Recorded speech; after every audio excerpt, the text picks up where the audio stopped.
tries to alert them. And of course, they never hardly pay any attention. As we've seen in scriptures, has happened several times, the most creditable, of course, of which would have been Noah and his ark. And as you remember and know, the Bible says, as it was in the days of Noah, so shall it be in the coming of the Son of Man. And we're in those days.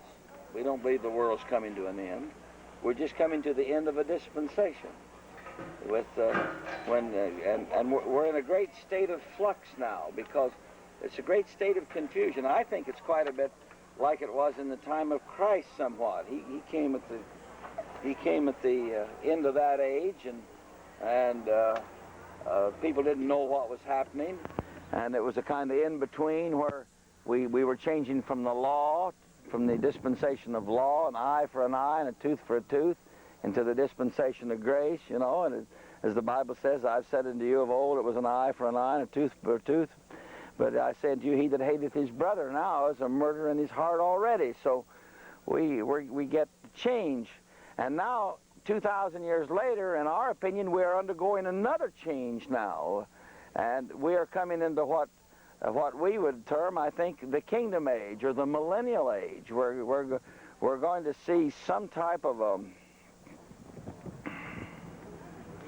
maybe a compromise or a blending of the old eye for an eye and a tooth for a tooth, and he that hateth his brother in his heart is a murderer already. We're going to see a blending of these some kind. Maybe it's a time of steel and velvet somehow, in which those who mind the Lord are treated soft and gentle, and those who don't are treated with fire and steel. But so out of this experience came the understanding of our own work to organize, to warn the people and to take certain steps. And of course, as I explained this morning, the first step we took after this experience in 1959 was to explain the experience to the people. They rallied by the thousands the first year. We spoke in churches from Denver, Colorado to the Atlantic Ocean, and all the way from up in Toronto, Canada, down to the Gulf of Mexico. Don't think I got into it, but down to it. And this was very acceptable. Then God took another step and tried to inject the political aspect. If you can just get the right man or the right woman in leadership position, you can turn it all around. We had a constitutional government. You could vote it in by ballot instead of bullet, but that didn't work. It seems to us as God moves in steps. What you do today with him depends upon what he does with you tomorrow. And this whole thing that we're in our present time is like we're already at war. The battle has already begun. And what the enemy does today depends upon what God does tomorrow, how he leads and how he moves, and what he has done for those people that, you know, will move at his command. So as we went through these various stages, and remember this has been 20-some years ago since this began. This developed in January 1959. Here we are in June of 1983. And before the 2 weeks, before January was over, after this experience on January the 16th, 1959, and I mentioned this morning, God had explained to us that our job was to sound the warning that our country was going into revolution, we would be successfully invaded, and that he was going to prepare people to go through it if they would listen. Normally, people don't listen. We believe that the way things are developing now, and from what we have been shown, we believe that we're going to lose probably half of our population.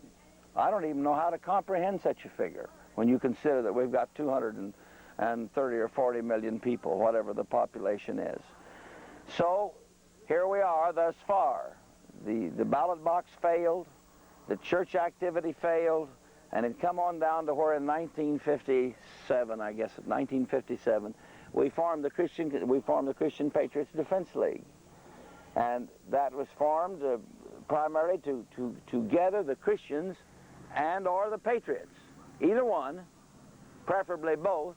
The best thing of all, I think we'd all agree, is the Christian patriot. He not only loves his country, he loves the God who gave him the country, and he feels a sense of duty and obligation to preserve it. So here we are this far down the road, and we're beginning to assemble, we're beginning to talk, we're beginning to consider. Nothing serious has happened yet. We still have basically the freedom of assembly. It's being encroached upon. It's being encroached upon in the state of Missouri right now. I just had a call from the reporter that was here for a day or two, Mr. Madden from the Springfield newspaper, and he called back. He forgot to ask some questions, and incidentally, he tells me there'll be a front page story on this in tomorrow's Springfield newspaper. So if you're to a newsstand somewhere, pick up a paper, and if you would, bring us a copy if it's on a newsstand somewhere. We'd like to see what it says. But he asked us about this law that's just been passed in the state of Missouri. How many of you have heard about this paramilitary law or the civil disorder bill? You know something about it. All right, this is a bill. He asked me how we stood on it. And those of you that are Paul Revere Club members should have received our newsletter last month, in which we showed you the letter that we wrote to every one of our state legislators in Illinois. And if you didn't get a copy of that, stop in the office and ask for a copy of the Paul Revere newsletter. There's a copy of this letter in that letter itself. And the enemy is moving very cleverly now. The ADL and the Anti-Defamation League of the B'nai B'rith out of New York City is introducing into every legislature in the United States a bill that they call, and it's misnamed, they call it a civil disorder bill. It's to prevent civil disorder. Well, you know, everybody's against civil disorder. I don't like it myself. Everybody except a revolutionary is against civil disorder.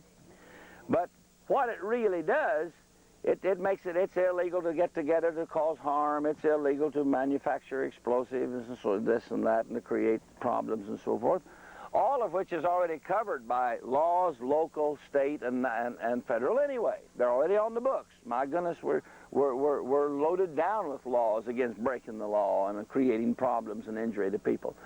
But in the final analysis, this bill is to prevent the freedom of assembly of 2 or more people and the right to keep and bear firearms. The law specifically says it's illegal for 2 or more people to get together if they're going to cause, with a gun, if they're going to cause civil disobedience. So, 2 people getting together to go rabbit hunting, somebody would say, no, they ain't going to go rabbit hunting. They're getting ready for civil disobedience. So immediately, your constitutional right of freedom of assembly is in jeopardy. And they can give you years in prison for conspiring. A conspiracy is a terrible thing. When you stop to consider it, if a government official thinks you thought, you're guilty of conspiracy. You can be, and a conspiracy in most states and the federal government carries 5 years. There may be a law that you break that only has a 3-year penalty, but you're conspiring to do it, even if you didn't do it, can carry up to 5 years. So you can get in more trouble for thinking about doing it than you did if you did it. So that's one of the problems. And of course the other aspect of the law is the fact of the right to keep and bear firearms. And once they disarm us, we're in real trouble. Now, if you haven't gotten that little booklet up there, what is it? Get America Up in Arms, or whatever the title of that little booklet is. You need to get it. The Second Amendment says the right to keep and, let's see, what does it say? In order to maintain a well-regulated militia, the right to keep and bear arms shall not be infringed. If you stop to think what that means, the only reason they wanted you to have a gun wasn't to go rabbit hunting, wasn't to go deer hunting, wasn't to protect your family. It included all that, but it was to maintain a militia. This was a citizens' militia. It had nothing to do with the National Guard. It didn't have anything to do with the reserves. It didn't have anything to do with the government. This was a militia of the people to protect themselves from what? The government. Their own government. Their own government. Where is the oppression coming from today in the world? Outside of tribal wars, it's from the government. The government is the enemy of the people. It's a necessary evil. Even when 3 people get together, they form a committee of some kind for some reason or other. We are a governmental creature. We want some type of order. But when you set up that order, you also set up a danger. And as George Washington said, government is not eloquence. It's not so-and-so and so-and-so that's in that little booklet. It is force. It's a terrible force once it gets out of hand. Our forefathers knew this. So what did they do when they set up the government? They set up the three different, the legislative, the executive, and the judiciary to try to balance them off so nobody could get control. But then to top it all off, to protect the people, they said you'll be able to keep guns in order that you may have your citizens' militia, And as Abraham Lincoln said, he said the power belongs to the people. They can change it constitutionally if they want, or by revolution if they so elect. And even Tom Jefferson, of all people, he even said it's good to have a revolution every 25 or 30 years just to clear the air. And that was one of some. It was that's not the exact quote, but it's close to it. So anyway, when they disarm you, you can no longer protect yourself from the government. So our job, with regard to, so that's why we're so strong in our own stand, not to let the guns be taken, because once they take our guns, now you have to resort to clubs and rocks. And if they've got 30-30s and then they got tanks and rockets and the like, we're at a disadvantage. So now the government is top-heavy with the bureaucrats and so forth. You know, Tom Jefferson in the Declaration of Independence, he wrote, you know, government agents harass our people. They've been loosened like a swarm and they live off of the substance of our people. Same thing. Back then, they yelled taxation without representation is tyranny. Now taxation with representation has become tyranny, finally. So we're faced with this colossal situation. Now, there have been numbers of news reporters in here, and one of the first things they bring up is Gordon Call. You know, what do you think about Gordon Call? I never knew Gordon Call, but everything I've read and everything I've heard, he was a tax-resisting patriot. Everything I saw concerning him, I didn't see, he didn't seem to be wild-eyed, he didn't seem to be far out. He resisted the government. They was coming to pick him up for breaking parole. He supposedly wouldn't report to his parole officer. I've been on parole. I know how that is, and I reported to them every month, or they come and see me, or however it was. I understand that he said he just wasn't going to report anymore.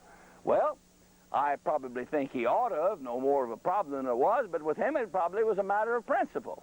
So instead of coming and just picking him up in a peaceful manner, looks like to me they just intended to create a chaos and to make an example out of him, and it ended in chaos. And somebody said today, and I announced at the program this morning, that they said they gave his son life sentence, you know.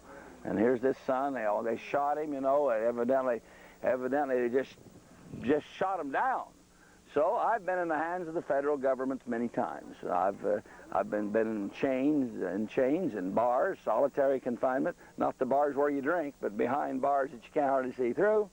And it's an awesome thing to fall into the hands of these officials, especially if you have patriotic beliefs. Now, if you're a left-winger or an Angelin Davis, more power to you. They'll probably give you a medal every 6 months, something like that. But our job in this is to warn people, to alert them, and this base here, we would like to be able to make a showcase out of it as best possible. First of all, to us, it's located in one of the most survivable areas of the United States. It's a beautiful place, beautiful area. I've been all over the United States, hit and miss, and especially through the Midwest, and especially through Arkansas and Missouri. I personally like this section of Missouri about the best of any place that I've been.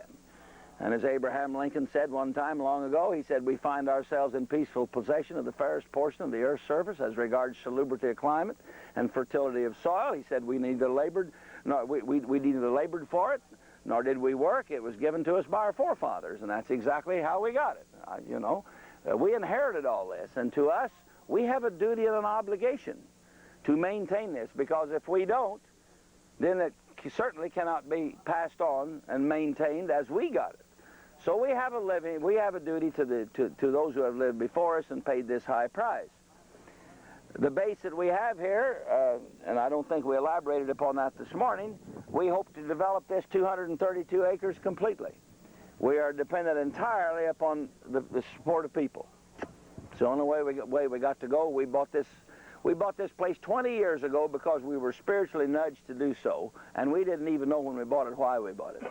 But we bought it at about 1/4 or 5th of the price then that it's worth now. As you well know, what's happened to property in the meantime. We paid it off at the rate of $40 a month for years and years and years and years.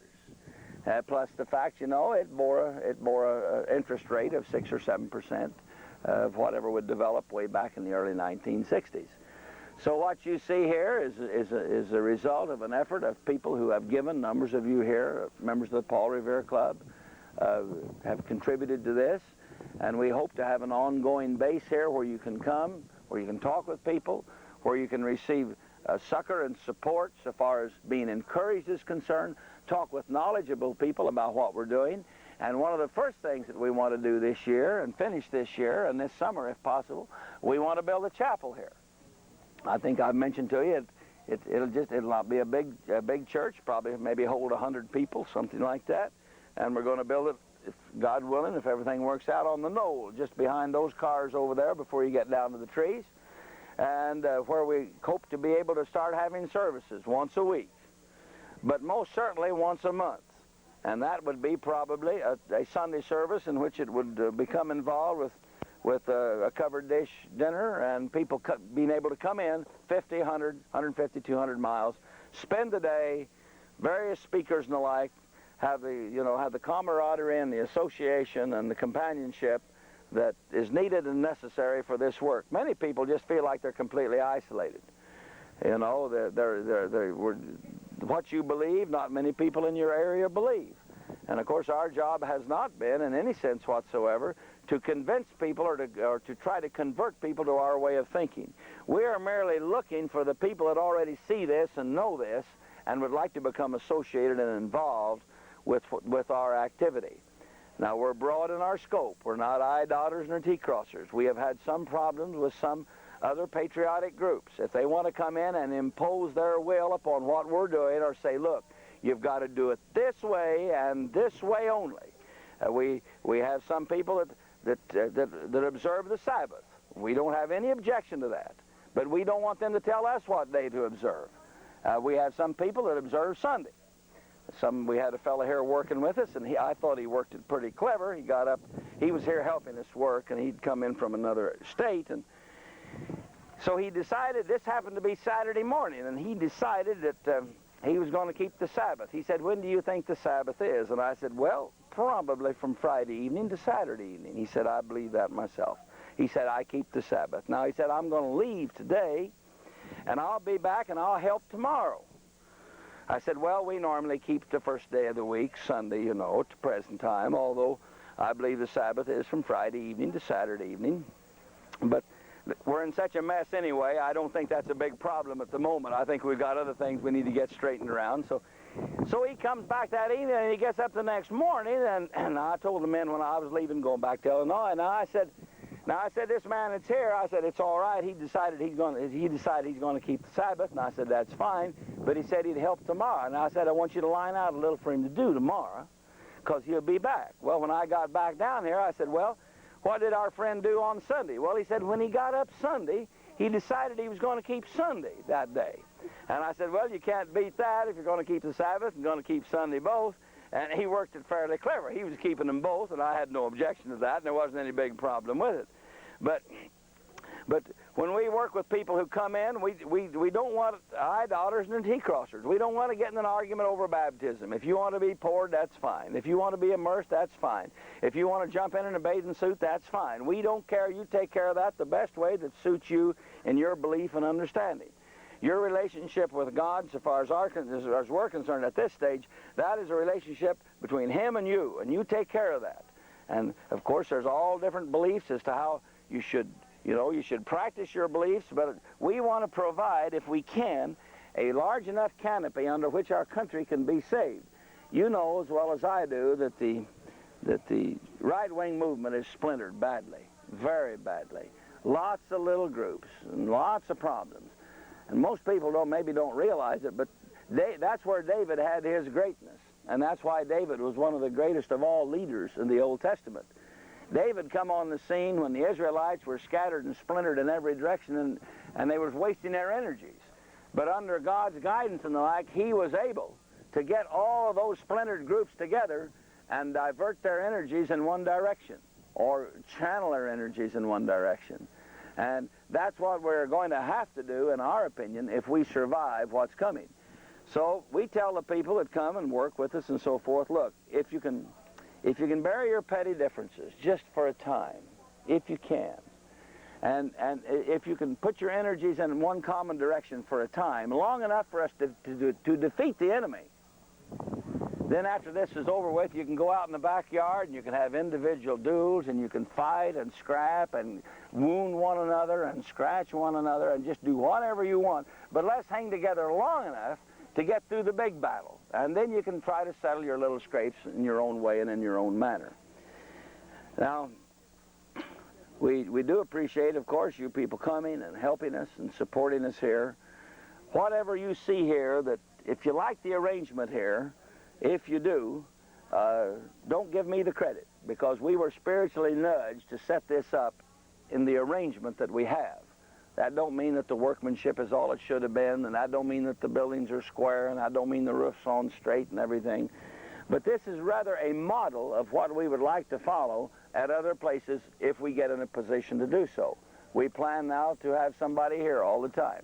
We have had someone here most of the time the last 2 years, but not all the time. We had a man here by the name of Mr. Kunkel. Last winter he had a heart condition. He had to leave. Snow got 12 inches deep, and the place was here alone for a short time, with the exception of the next door neighbor watches over it over here, and the sawmill man across the road, who's a good friend and has been for 20 years.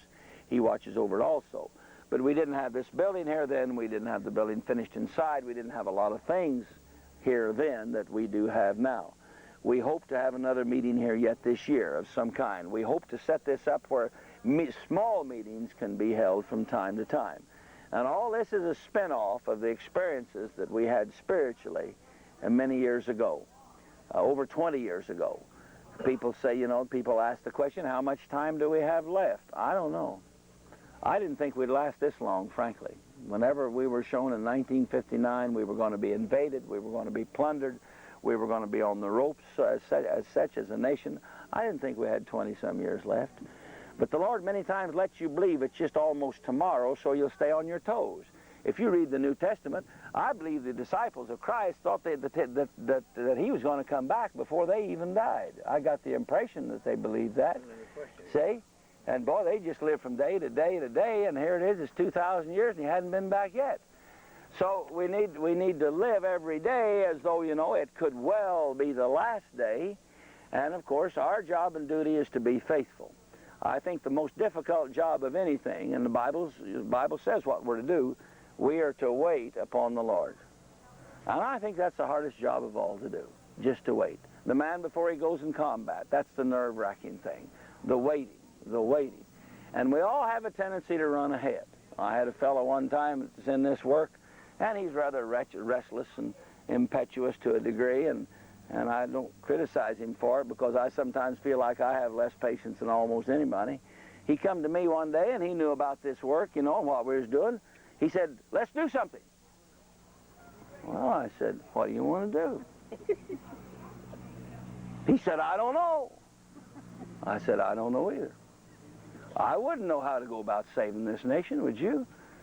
It'd be worse than trying to go up. They say, you know, go over there and get a hold of that elephant and throw him down. I wouldn't even know where to grab him. I wouldn't know where to twist his tail, you know, get a hold of a tusk, you know, a leg. I wouldn't have any idea. So only the Lord knows how to save this country. And for everything, there's a time and a season. I don't know what the proper time is. When I think it's the right time, it probably isn't. I'm usually wrong.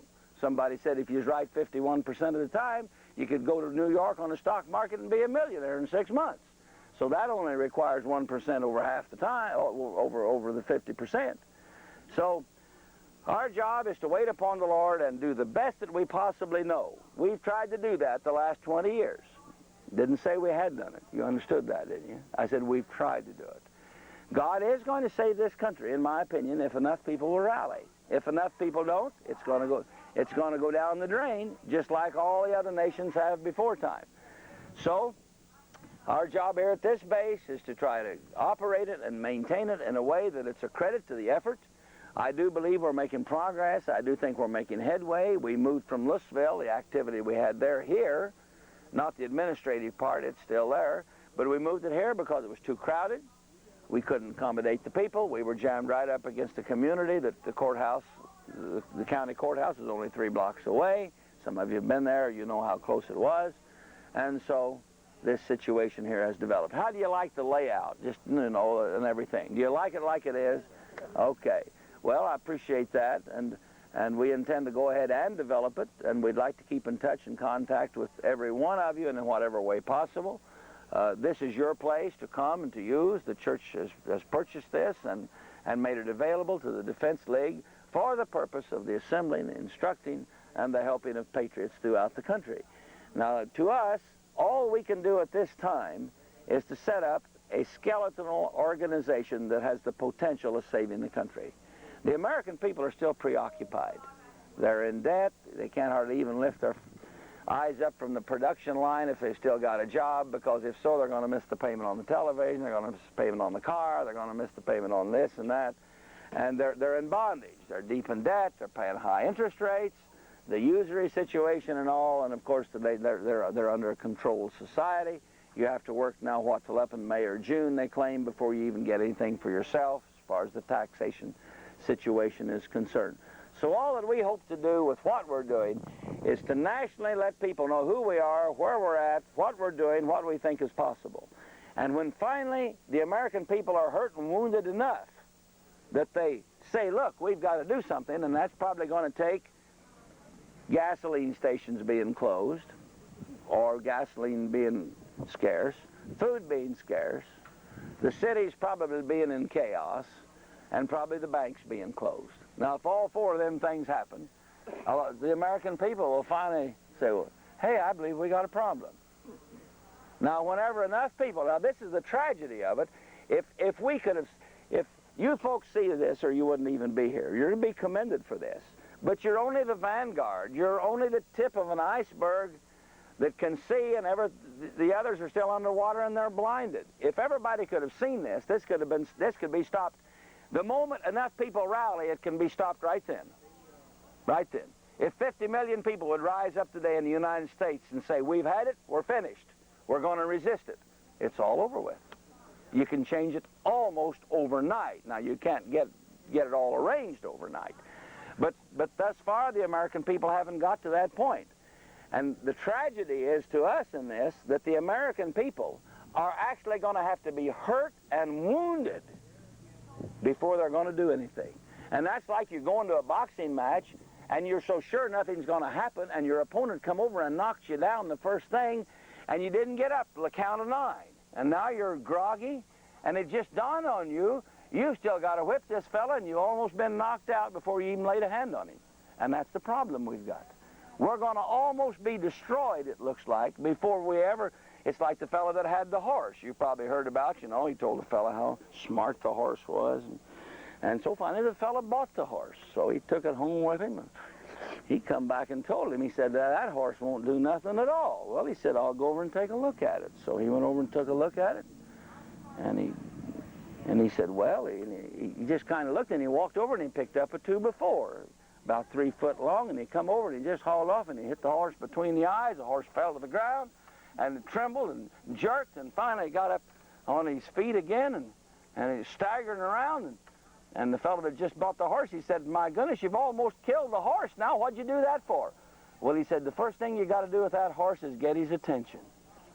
And so our attention hasn't been gotten yet, and that's the problem. If we were alert, if we were paying attention, this would never need to happen. If we had paid attention to the patriots of the past, we mentioned this morning Senator Joseph McCarthy. Senator Joseph McCarthy was right. He was trying to warn the people at a time that if they would have listened, it could have all been turned around peacefully. You could have thrown the rascals out at the ballot box, and instead of that, he went to an early grave. And in our opinion, of course, was one of the great patriots of our time and of our day. So this is why we're here. This is what we're doing. I work without compensation. I work without salary. Everybody else does. We make our living in various and sundry ways. I work as a business consultant for a firm, just enough to make a living. The rest of our people, they do the same thing. We have hired a little carpenter labor. We have to, you know, there's some things, if we have some trouble that we have to have somebody that has technical knowledge, we hire them. About everything else we do. We can do our own wiring, our own plumbing, and all of that. On this job here, we hired 2 carpenters for a period of time. They were local carpenters, paid them $7 an hour. But we could get the help they needed, but we didn't have the expertise up here to build some of this that they were knowledgeable of. So outside of that, That's the extent of it. So your help and support has made this all possible. Now our support comes through what we call the Paul Revere Club. That's how many here belong to that? Paul, there you are, several of you. That's those that contribute $5 or more per month. This is what we're doing with the $5, $10, and $20. We do have some that contribute more than that, and of course this permits us to do that. But you know, there's all kind of patriots in this country that they talk about how concerned they are about their country. They're worried, and many of them won't spend $10 a month to save their country. Now, you know, that raises a lot to be in question, you know. And so, you know, if you can help us in this effort, fine. We don't beg for money. We don't plead for money. When we formed this organization, and it was formed by spiritual nudging, we were prompted spiritually to form an organization, and the name was given to us, and we've used the name. And then we went a little farther down, and we were given another organization, the Citizens Emergency Defense System. Now, the Citizens Emergency Defense System is no more than what the Second Amendment talks about, the right to maintain a militia. This is a citizens' militia that we're talking about, and anybody that knows anything about our country, our government, our law officials, knows that in a time of crisis, we won't have any protection unless we can provide it ourselves. It just won't exist. It won't be there. We do advocate that everybody have a shotgun and a rifle. Nothing illegal. That's why whenever, if people infiltrate us, which they do, I'm not worried about an infiltrator so far as the way we're functioning is concerned, because we don't do anything to break the law. But I am worried about them fabricating and going out and telling stories, or bringing an automatic weapon in and planting it, or narcotics or something like that. Because there's all kind of people that would like to believe this kind of a thing with regard to us. That's the reason we have up on the post out there, no narcotics or firearms. You know, we do have firearms they use on the rifle range and things like that, but these are people who bring guns, you know, that are approved to do so. And if somebody brings a gun that we don't know about, and I'm sure they came in, you know, they saw the sign, they did it on their own, they were on their own. This is their responsibility now. They can do with it whatever they want. Do you have any questions about our activity? Do you have anything run through your mind that you'd like to ask about or expand upon what we're doing or why? We've got a few minutes here. You got any plans to build things like this in other states? We would like to have. Now, we have a base. We have a man who gave us 50 acres in West Virginia, and we'll have a meeting there over Labor Day. We've had a meeting there every year for the past 2 or 3 years, about a 3-day meeting. And it's 30 miles southeast of Parkersburg, 1 mile outside of a little town known as Smithville, Arkansas, West Virginia. If I said Arkansas, this is West Virginia. And it's a little town of about 200 people, has a post office. And we have that 50 acres there. We would like to build a smaller base than this on that. We would like to have at least 12 of these bases throughout the country if we have the time. People say, how much time have we got? I have no idea. The stage is set for the collapse of this system. It is set politically, it is set economically, it is set racially, it is set spiritually, and militarily. Any one of them can trigger it. We have a tendency to think it'll probably come through the economic and the racial situation. The racial situation is explosive. And the government has done this. The enemy knows, international communism knows, when you mash different races together, you get an explosion. You just keep mashing them and mashing them. Man is a territorial creature. He doesn't like to be crowded too much. Even if they're all the same race, you can crowd them so much that they finally start bickering and fighting because they feel threatened. There's too many people in too short a space. That's one of the problems with cities. 70% of our people now live in 1% of our territory. That's a terrible massing of humanity. This is bad. It's good for us out here because there's not too many people out here. Most of them are in the cities and in the suburbs and so on and so forth. So we would like to have as many bases of these as possible. Now, we've got between 500 and 1,000 places to gather patriots throughout the country. These aren't ours. They belong to our members. They offered their home, their office, their apartment, their lot, their farm, and we do have a few places up to 4,000 or 5,000 acres out in the west where they have big ranches. Now, we want places to gather patriots everywhere. It doesn't make any difference what section of the country's in, even if it's outside of our perimeter of defense, our emergency area from Scottsbluff, Nebraska to Pittsburgh, Pennsylvania, to Atlanta, Georgia, to Lubbock, Texas, and back up to Scottsbluff. This is an area we feel we must hold at all costs because you have to have a place to live, to move, and to be safe, and to move into. And we, for 2 years or 3 in our newsletters, we've told people, if you're outside of this area and you have no objection, move into this section. And people say, why? It's the best section to survive in. That's why. From the standpoint of salubrity of climate, fertility of soil, the rivers, and it's the breadbasket not of the United States, it's the breadbasket of the whole world. There's no place in the world like the Midwest for food production. No place. By the time you take the Ohio rivers, the Mississippi, the Arkansas, and the Missouri, and the Missouri, and so forth, so with the natural resources and the oil and the refineries that's in it, and so on and so forth. So the stage is set for the collapse of this system. How much time we got, I have no idea. This country was so strong and so powerful. It was like a gigantic freight train that was loaded and barely its way across a western plain at 60 miles an hour, and the boilers went dry. But it went miles and miles and miles. We're a tough old bird. We die hard. But we're still alive and kicking at the present time. But the stage is set for the collapse. I don't know where it's going to come sudden or come slow. When we have broken down enough inside, then they'll come in from Mexico and up from Cuba and come on in. They won't have to fight their way in a way that we would say that they're invading us. They're just going to come in and clean up the mess. Because we're going to see so much division and dissension among our own peoples and the racial situation. And of course, the invasion has already begun quietly. We all know that. All the illegal aliens coming across the border, the hundreds of thousands that are coming in, many of them are trained agents. They're revolutionaries. They're here for the difficulty and the trouble that's coming, and they're going to help it. Mexico is communist for all practical purposes, already communist. They're working closely with Castro. They're opposing our activity to do anything down, of course, in Central America. There have been Russian advisors, Russian troops, Russian tanks, Russian equipment in Mexico for upwards of 2 years. 3 years ago, we were telling people in our newsletters they were unloading Russian tanks in the ports in Central America. We had people down there. They saw the tanks. They saw them on ships, they saw them on being unloaded and all of that. But you never read anything about that in the newspaper. When you read it in the newspaper, you can, if it's got to do with our country, you can count it's already too late, generally speaking. So, our job is to be as ready as possible, remember who we are, where we're at, remember what we're saying. We're not telling you when it's going to come to pass, we just believe that it will. And in due time, whenever it comes down to that, if we don't rally in sufficient number to come together, as Ben Franklin said, if we don't hang together, we're going to hang separate. People say, you know, why are you so interested in this? Why do you get so...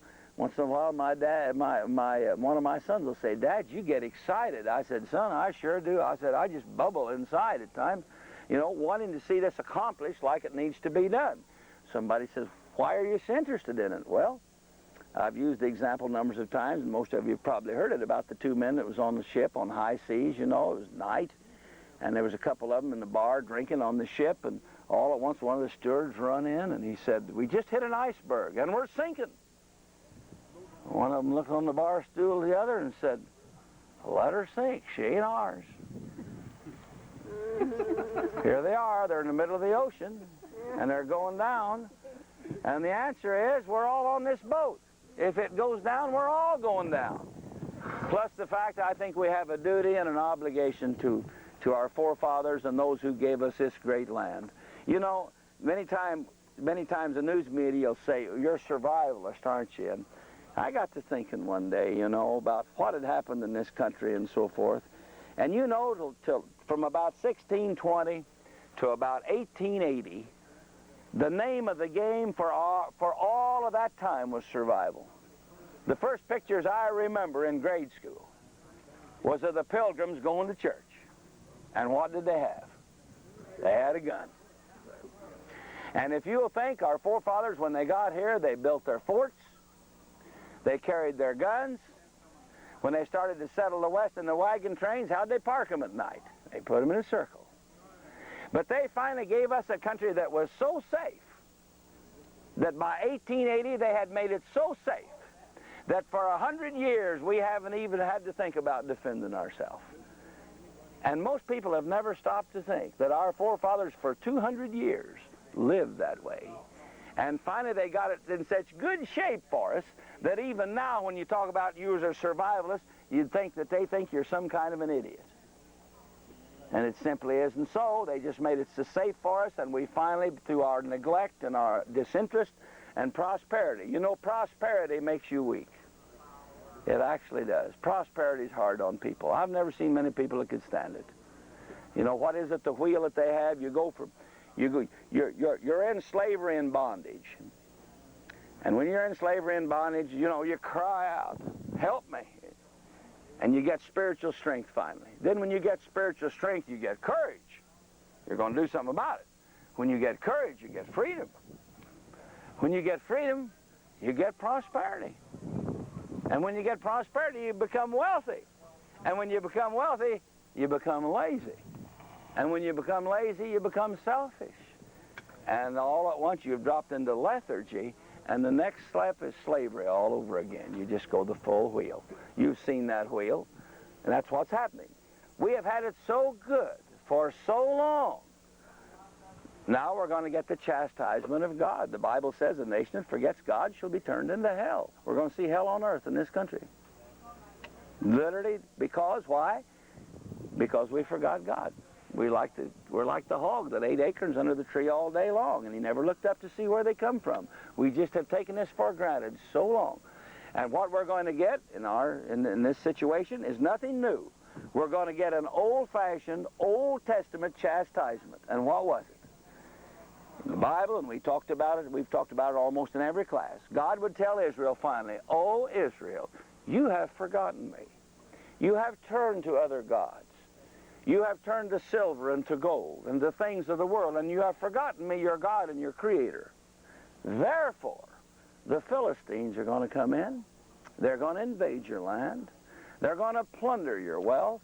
They're going to rape your daughters and kill your wives and slaughter your men. But there shall be a remnant left. The remnant shall return to me. I shall return to them. You will again be my people, and I will again be your God." That's exactly what's going to happen to us. It's very simple. It isn't even new. We're going to the woodshed. I don't like it. I wish it didn't have to go. But we're going to go anyway, in our opinion. I think the only thing that's in question is how long we're going to have to be in the woodshed before we come to our senses. And I can assure you, God can hold out longer than we can. There ain't no question of that. So, it's back to 2 Chronicles 7:14. "If my people which are called by my name will humble themselves and pray and turn from their wicked ways and seek my face, then will I hear from heaven, forgive their sin and heal their land." We're going to be on our knees. We're going to be on our knees. I've heard some people say, "I've never been scared." You're going to have the liver scared out of you before this thing's over with. I mean, you're going to literally be, people say, "I don't pray much." I said, "You better get ready, because you're going to be praying a lot before this thing, because you're going to be so scared." The Bible makes the statement that men, in the latter days, men's heart would what? Fail them for fear. I've been scared a time or two to where I couldn't talk. One time I woke up in the night, and there was a person standing over my bed, and I tried to say, "Who is it?" And I opened my mouth, and I couldn't say a thing. It was the silliest feeling that wasn't any danger. It was a relative checking on the fire in the stove. But I didn't know who it was. So if you've never, people ask me, you know, through the years and being confronted by the government and imprisoned and solitary confinement, fed through a hole in the door and all of that, you know, people ask me, said, "Have you ever been scared?" I said, "I've been scared so much. I've seen the time that I could jump in the palms of my hands, I think, and take a bath." So some people say, "Boy, you sure acted cool outside." I said, "Boy, I was a wreck inside." So, but of course the Bible says, you know, in those days when you're called up before the authorities, take no thought of what you say, because I'll help you. I've seen that help a few times, probably several times, probably much more than I recognize. But our job here is to be of benefit and to be of help. We'll try to get along with you if you can. You try to get along with us if you can. It's a problem. The enemy is weak. They run in packs like jackals. But we're individualists. We're the kind of people that made civilizations. It's awful hard for us to work together. It's terribly hard. Most people, I'm not an easy man to live with, and you're probably not an easy man either, nor an easy woman. And a lot of people would like to think, oh, I'm easy to get along with. Well, just don't kid ourselves. We're individualists, and we come from a race that seemingly has the ability to, when we're doing what we ought to bend our knees to God in the dust, but we also have the ability to put our foot on the necks of kings and tyrants. So we've got a pretty hard job ahead of us, but with God's help, most certainly we can make it. And I certainly thank you folks for putting up with this rambling for almost an hour. Do you have any questions, anything else you want to ask before we leave? God bless. You're dismissed. It's time to ring the bell. Thank you. Ralph, glad to see you.